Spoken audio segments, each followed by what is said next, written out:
বাংলাদেশ ইনিংসের 15তম ওভারের ঘটনা ছিল সেটি। ব্যাটিংয়ে ছিলেন জাকের আলী অনিক এবং শামীম হোসেন পাটোয়ারি। কিন্তু রান নিতে গিয়ে দুই ব্যাটারের মধ্যে ভুল বোঝাবুঝি, এতে রান আউট হতে হয় জাকের আলীকে। অথচ দুর্দান্ত ব্যাটিং করছিলেন এই ব্যাটার, তাই তো ব্যাপক মেজাজ হারিয়ে ফেলেছেন জাকের আলী। শামীম হোসেন পাটোয়ারির উপর রাগ করে, মন খারাপ করে আক্ষেপ নিয়ে মাঠ ছাড়েন তিনি। কিন্তু পরে টিভি রিপ্লাইতে দেখা যায় আসলে রান আউট জাকের আলী নয়, বরং রান আউট হয়েছিলেন শামীম হোসেন পাটোয়ারি নিজেই, কেননা তার ব্যাট ছিল দ্বার প্রান্ত থেকে উপরে। এরপর শামীম হোসেন প্যাভিলিয়নের দিকে হাঁটা দেন, আর জাকের আলীও প্যাভিলিয়ন থেকে আবারও মাঠে ফিরছিলেন। তবে এই দুই ব্যাটসম্যানের মধ্যে যে মনমালিন্য ছিল বোঝা যায় ঠিক তখন, যখন দুই ব্যাটসম্যান একে অপরকে পাশ কাটিয়ে যাচ্ছিল।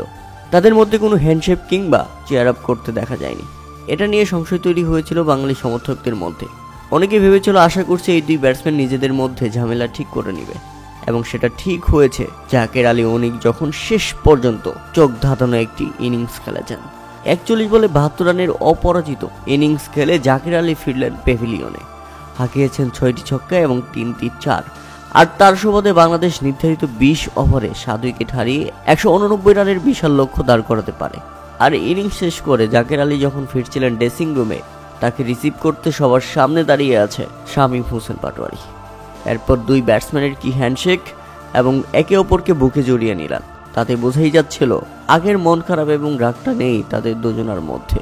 এর আগে ব্যাটিং করতে নেমে দ্বিতীয় সর্বোচ্চ 21 বলে 39 রানের ইনিংস খেলেন পারভেজ হোসেন ইমন।